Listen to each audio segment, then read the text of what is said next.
Bienvenidos sean todos a Vive Bien, su programa y el espacio donde estamos tratando de consultar la sabiduría divina para la vida.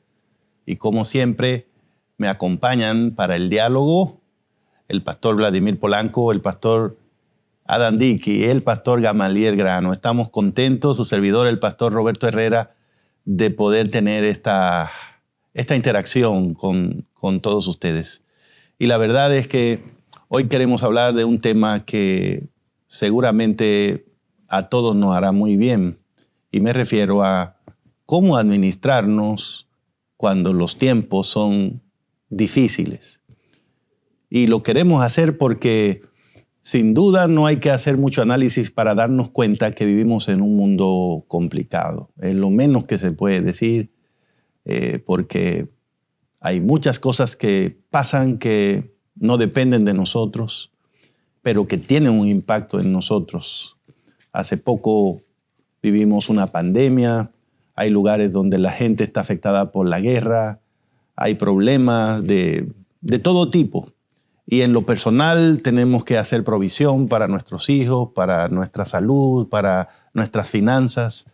Y a veces nos preguntamos, ¿cómo puedo mantenerme de pie? ¿Cómo puedo seguir viviendo mi fe cuando el día se pone difícil, cuando la hora es oscura?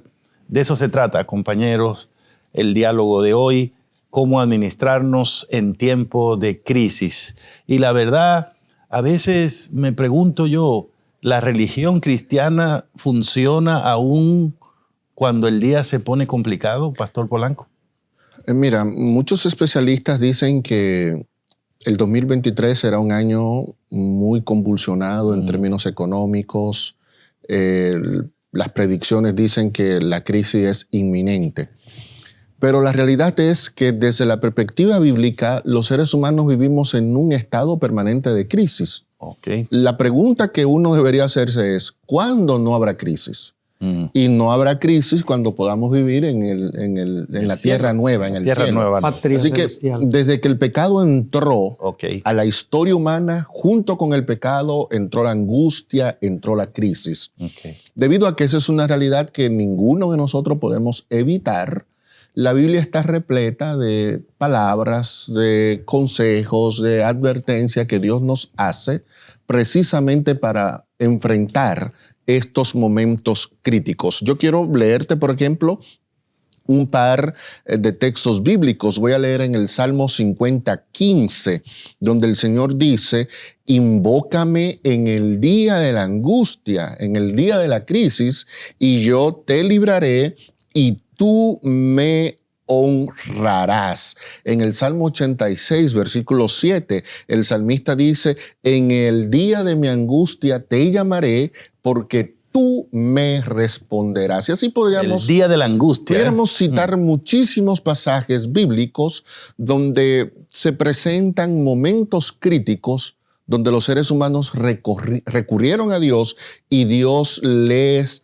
respondió. Otro pasaje más que nos pone en sintonía es el Pablo cuando le escribe a los creyentes en Éfeso, le dice en el libro de Efesios, capítulo 6, versículo 13, por tanto, tomad toda la armadura de Dios para que puedan resistir en el día malo y habiendo acabado todo, estar firme. Entonces, yo creo que la pregunta es, debido a que nos toca vivir crisis, ¿cómo podemos, como dice San Pablo, cuando la crisis termine, encontrarnos a nosotros de pie? Exactamente. Porque la crisis lo que hacen es barrer a todo el que está en el camino. Ahora, ¿cómo podemos nosotros salir victorioso de esa crisis? Valdría la pena a lo mejor recurrir a algunos ejemplos bíblicos, ¿verdad? Personas que han puesto en práctica este concepto, porque pareciera que la naturaleza humana es así como que con ese instinto, ¿no? Viene un funeral, viene una enfermedad y entonces nos arrodillamos. Pero es prácticamente el consejo en su palabra, ¿no? Sí. Hay un caso, por ejemplo, 2 de Crónicas 20, ¿no? Donde una serie de reyes, aquí dice los hijos de Moab, de Amón, estoy en 2 de Crónicas 21, y los amonitas vinieron contra Josafat a la guerra. Josafat era el rey de Judá, el imperio del sur, ¿verdad? Y dice que pues se confabularon y de pronto pues se vio en esa crisis, o sea, ¿qué voy a hacer? O sea, son muchos contra uno. Y hay algunos versículos que me encantan, ¿verdad? Dice, todo Judá, dice el verso 13, estaba de pie delante de Jehová con sus niños, sus mujeres, y de alguna manera Dios les viene y les da una indicación. Miren el versículo 20. Cuando se levantaron por la mañana, salieron al desierto de Tecoa. Mientras ellos salían, Josafat, estando en pie, dijo, oídme, Judá, moradores de Jerusalén, creed en Jehová vuestro Dios y estaréis seguros. Wow. Hace un momento por aquí, platicando con el pastor Gamaliel, dice, es que Salomón lo había dicho en su oración, cuando el pueblo esté en angustia, volteen a Jerusalén, símbolo de la presencia de Dios. Y es precisamente lo que hicieron. Y luego dice, estaréis seguros, creed en sus profetas y seréis prosperados. Me gusta mucho ese enfoque, Pastor Adán, porque en la historia que usted refiere, podemos ver claramente los dos elementos. Número uno, el elemento del día de angustia. En la hora difícil. En la hora difícil. Y ahí estamos hablando de un verdadero problema. Eran 3 naciones contra una. El rey estaba en apuros. El país esperaba una solución. Y el otro elemento que queda claro es que el rey dijo, antes de inventar cualquier cosa, vamos a buscar la presencia de Dios. Hay algo que pocas veces puntualizamos, pero a mí me gusta puntualizar el siguiente verso que dice que cuando salieron a la guerra, el rey puso al pueblo a cantar. Sí. Y uno dice, van a cantar.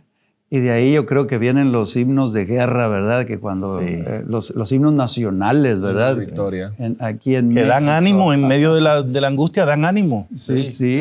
Me gustaría también apuntar el asunto de que es cuando estamos en mayor necesidad, cuando volteamos nuestros ojos a Dios. A Dios. Pero esta historia es fascinante porque dice que no solo voltearon a buscar a Dios, sino que estad quietos. Estad quietos. Estad quietos. Qué importante es.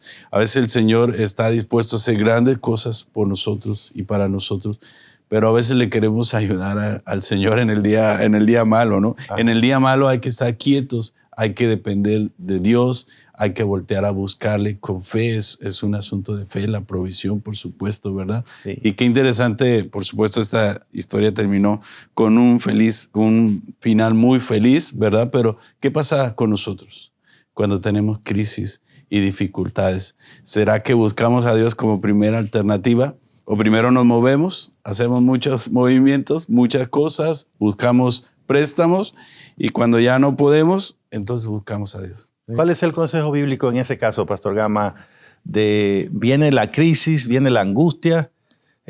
Primero debo usar mi energía, mi creatividad, mis contactos. Y ya cuando eso me falle, ahí tengo a Dios para apoyarme, ¿o cómo funciona? Pues mire, por supuesto la recomendación es dependencia de Dios. Hay un caso bíblico que me llama la atención, David, del cual se dice que era conforme al corazón de Dios, pero tuvo por lo menos 2 episodios ahí oscuritos, ¿no? No días oscuros. Día de angustia. Sí, y uno de ellos, aparte de aquella caída con aquella mujer que no era la suya, me refiero en aquella ocasión donde el rey David pide censar. Dice la Biblia en Primero de Crónicas 21, 1 y 2, dice, pero Satanás se levantó contra Israel e incitó a David a que hiciese censo de Israel. Y dijo David a Joab y a los principales del pueblo, id, haced censo de Israel desde Beerseba hasta Dan, e informadme sobre el número de ellos para que yo lo sepa. Esta historia es el contraste de lo que acabamos de ver, del rey Josafat, ¿no? Ahora el rey se siente poderoso, ahora el reino se ha establecido. Tenemos sí, entonces a él se le pasó, inspirado por Satanás, dice la palabra de Dios, por la mente saber con cuánto contaba. Y estamos hablando de recurso humano, cuántos soldados tenían, pero eso implicaba todo. ¿Qué tan poderoso es mi ejército? Como para que yo vaya a la batalla y empiece a hacer las guerras que se organizaban casi cada año, ¿verdad? Sí. Pero aquí es, David, en esta historia es el contraste. Y sepamos nosotros que por este pequeño detalle el Señor mandó su ángel destructor, Sí. ¿verdad? Murieron miles de personas por esta decisión que después se arrepintió, y es una enseñanza para nosotros, que a veces dependemos de nuestras propias fuerzas. Tremendo. Y al final nos arrepentimos, ¿no? Tremendo. Ese confiar en Dios, tanto en Josafat, que nos dio el ejemplo, y David, que nos demostró que no, tenemos que entenderlo no como una virtud pasiva. La confianza en Dios es una virtud activa. Uh-huh. Confiar en Dios es yo hago lo que Dios me pidió que hiciera. Uh-huh. Confiar en Dios no es yo no hacer nada. Entonces de repente nos llega una crisis financiera y entonces decimos, bueno, yo confío en Dios y me quedo tranquilo. No. Confiar en Dios es poner en marcha lo que Él dice. las instrucciones que Dios dio. Y por ejemplo, tomemos una gran crisis financiera de la cual habla la Biblia en Génesis 41. De hecho, la expresión vacas flacas y vacas gordas es tomado precisamente de esta historia. Uh-huh. Pero, ¿qué le recomienda Dios a José? Que le diga al faraón. Que ahorre. Hay que confiar en Dios, sí, Uh-huh. pero como tú confías en mí, llévate de lo que yo te estoy diciendo, ahorra. El 20%. O sea, para un momento de crisis, yo tengo que, antes de la crisis, ahorrar, para que cuando llegue la crisis pueda tener esos recursos. Y de hecho, cualquiera que lee la historia de Josafat, por ejemplo, como una referencia, diría en primera instancia, pues Josafat, cuando tenía que actuar, lo que hizo fue no hacer nada. Pero en realidad, cuando Josafat se fue al templo con el pueblo a orar, Ya estaba haciendo algo. tenía un plan muy definido. Él sabía que cuando Salomón había dedicado ese templo, le había dicho a Dios, si un día nosotros nos vemos atacados por algunos ejércitos, lo que vamos a hacer es venir a esta casa. Sí. Y te vamos a decir, y tú eres el que va a resolver eso. Y cuando usted lee la oración de Josafat en el día de la angustia, él justo le dice a Dios, nosotros no sabemos qué hacer, pero aquí estamos para que tú resuelvas este asunto. Porque aquí quien nos metió fuiste tú. Esta tierra nos la diste tú. Y esta gente ahora vienen diciendo que tenemos que salirnos. Así que, y el Señor aceptó eso. Le dijo, es cierto, la guerra no es tuya, es mía. Y entonces el Señor se manifestó. De manera que me encanta eso, pastor. Es un equilibrio lindo lo que ustedes están diciendo y voy aprendiendo, ¿no? El pastor dice, bueno, hay que poner a Dios en primer lugar, como lo hizo Josafat.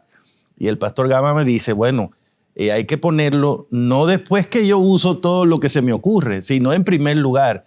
Y la forma de hacerlo es haciendo activamente, siguiendo las instrucciones de Dios. Me parece maravilloso. Hay una, para apuntalar esta parte, hay una parte de Proverbios 31 que dice que la mujer virtuosa se ríe del porvenir.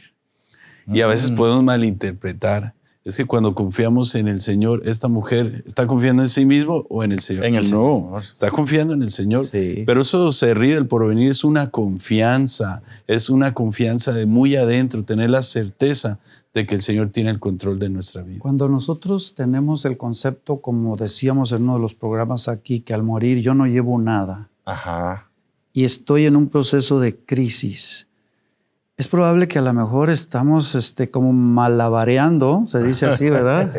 Demasiados, Sí. ¿cómo le llamamos a los Sí. bolos? Muchas bolitas en el Pelotas aire, ¿no? en Al el mismo aire. tiempo, sí. Y a lo mejor es el momento de simplificar, porque la crisis viene cuando yo estoy haciendo por encima de mis capacidades Sí, lo que Dios no me ha dado para hacer. sí. ¿verdad? Y a lo mejor hay que empezar porque una crisis es la oportunidad precisamente de aligerar la carga, voy a decirlo así. El médico te dice, tienes que renunciar a un trabajo, tienes dos. No, es que yo necesito, mira, tengo que pagar a la universidad. Entonces es el momento de también hacer una estrategia, de decir, a ver, ya no puedo ir al restaurante todos los días o cada fin de semana. Tengo que empezar a tener algunas estrategias, ¿no? Sí. Me gusta que hayas dicho eso, pastor. Y a mí hay un texto de la Biblia que me ha ayudado en ese sentido a entender la necesidad de vivir una vida sencilla. Más sencillo. Una vida simple. No una vida triste, no una vida que procure como... ¿Opulencia? No, pero me refiero que la Biblia no está hablando como de que debemos ser tontos o vivir, conformarnos con cualquier cosa, no. Pero no disfrutar nada. Ajá, pero sencillos. ¿Por qué? Porque este es un mundo complicado. Este es un mundo que si usted se le dedica a él termina enredándolo. Y el otro problema es que este mundo no es confiable, no es fijo, no es permanente, no hay nada seguro en este mundo. Y lo que usted confía hoy, mañana le puede cambiar. Y si nunca nos cambiara, tiene otro problema grande este mundo. Y es que no va a durar para siempre. Entonces, ese texto que yo les cuento es el que aparece en la carta de Pedro, la segunda carta del apóstol Pedro, en el capítulo 13, el versículo 10. A mí me chocan mucho estas palabras para hacerme reflexionar. Pero el día del Señor vendrá como ladrón en la noche, es decir, cuando menos lo esperemos. Y entonces los cielos pasarán con gran estruendo y los elementos ardiendo serán deshechos. Y ahora escuchen, y la tierra, o sea, este mundo y las obras que en ellas hay serán quemadas. ¿Por qué yo leí este texto? Porque me enseña cosas muy importantes que me permiten entender mejor cómo administrarme cuando viene la crisis. Tan cierto como que viene el día malo, que leyó el pastor en Efesios, también es cierto que viene el día del Señor. Entonces vivo con esa idea clara en mi mente y debo acordarme de una cosa, cuando llegue el día del Señor, todo lo que hay en este mundo será quemado, será deshecho. Entonces, ¿tendrá mucho sentido cargarnos de tantas cosas en este mundo? Cuando usted habla de hacernos la vida más sencilla, es entender que mientras más intereses tengamos en este mundo, mientras más dinero, mientras más posesiones, mientras más negocios, cuando venga el día malo va a ser más difícil desprendernos, hacer los ajustes. Voy a poner un ejemplo que escuché hace poquito como un comercial de parte del gobierno aquí en México, ¿verdad? Que tú escuchas a través de este aparato, ¿verdad? Uh-huh. Oye, deposítame tanto dinero y si no, es una crisis. Pero entonces luego aparece la palabra extorsión. Cuelga. Yo un día le propuse a mi esposa y a mis hijos cuando estaban pequeños, ¿qué les parece si dejamos estos aparatitos el sábado, cortamos el internet para simplificar un poco la vida? No, eso detonó otra crisis. Ahí no se mete. Estamos enredados en un mundo, ¿no?, que nos ha envuelto. Se me ocurre una idea. Días pasados hablamos de las deudas. Uh-huh. Miren que lo interesante es que cuando hay crisis, si hacemos la vida más simple, podemos vender algunas cosas que no son tan necesarias y a la par, pues liquidamos esas deudas. Así que vivir simples también nos podría ayudar, ¿verdad? Aligerando o pagando las deudas que algunos... Y la crisis nos ayudan a entender lo que no es necesario. Uh-huh. Lo que no es necesario. Ni prioritario. Lo que no es prioritario. Uh-huh. Y yo creo que eso es bueno en la crisis, porque la crisis viene y me enseña a mí que yo puedo vivir con menos, que no tengo que andar con tantas cosas. Y me da la impresión de que ahí entra decididamente la presencia del Espíritu, porque uno de los frutos del Espíritu es la templanza. ¿Y qué es la templanza? La templanza es el uso moderado de lo bueno y la abstenencia completa de lo malo. Así y eso es precisamente lo que se requiere en una crisis. Así que Dios dice... cortar todo lo malo y lo bueno, tenerlo con moderación, lo que realmente necesito. Necesitas hacer ejercicio, dice Dios, te voy a quitar el auto. Empieza a usar tu bicicleta. Hay un texto, Pastor Vladimir, que yo creo que tiene relación con esto que tú acabas de decir, de establecer bien las prioridades. Y eso nos ayudaría mucho para centrarnos, ¿no? Especialmente cuando el tiempo no es bueno.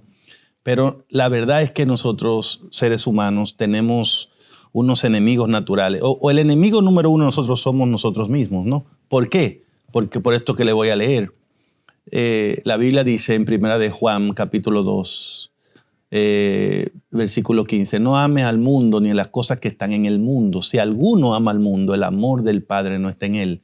Y ahora dice, porque nada de lo que hay en el mundo, los deseos de la carne, los deseos de los ojos y la vanagloria de la vida, vienen del Padre, sino del mundo. ¿Cómo lidiar con esas tres cosas, pastor? Bueno, mira, precisamente en una crisis, lo primero que yo tengo que prestar atención para recortar es, ok, eso que yo estoy pidiendo y que quiero, ¿es un deseo de la carne?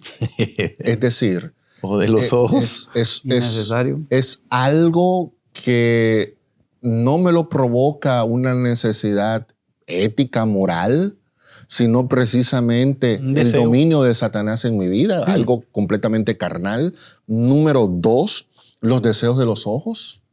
O sea, yo vi el reloj. No es que lo necesito porque tengo la hora en la computadora, tengo la hora en el celular, tengo la hora en el carro, pero vi el reloj, me gustó. Los deseos de los ojos.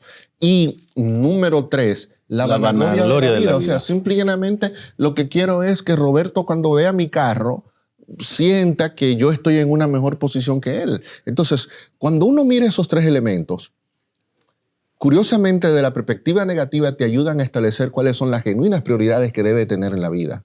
Porque tus prioridades no deben girar en torno a la carne, no debe girar en torno a lo que tú ves, no debe girar en torno a la gloria que tú quieres conseguir, sino que tiene que girar en torno a lo que va a permanecer para siempre. Bueno, yo perdón, pastor, en el contexto profético hay una luz que dice, mira, no te preocupes si no tienes dinero, va a llegar el día que no vas a poder ni comprar ni vender. Apenas nos quedan unos segundos. Si ustedes quieren decir una palabra final, tiene que ser muy puntual ahora, Pastor Gama. Bueno, hay crisis que nosotros originamos como personas. Hay crisis por medio de las circunstancias, pero dice la Biblia, hay pobres que siempre lo serán. Sí. Bueno, que siempre los tendréis, sí, pero hay otros que siempre lo serán, porque a través de estas 3 cosas, los deseos de la carne, las ambiciones, la fama y todo, nosotros podemos tener gastos innecesarios. Yo quisiera que nos vacunáramos en ese asunto, ¿verdad? Al respecto, hay cosas que no son necesarias y cuando vamos detrás de ellas, forman crisis. Bueno, pues permítanme simplemente hacer un resumen aquí final para ustedes de lo que hemos conversado hoy.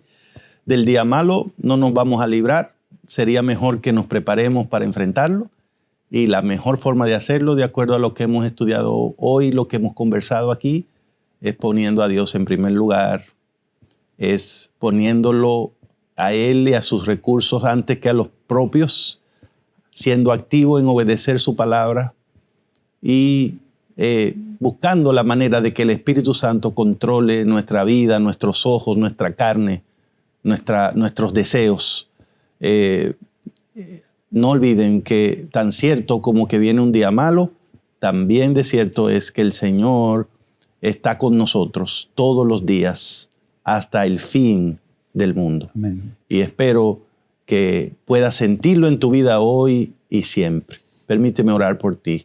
Gracias, Señor, por esta oportunidad, por recordarnos que vas a estar ahí, no importa cómo esté el día, por recordarnos que hay victoria en Cristo, aún en medio de las dificultades. Danos esa victoria hoy y siempre, en el nombre de Jesús. Amén. Amén.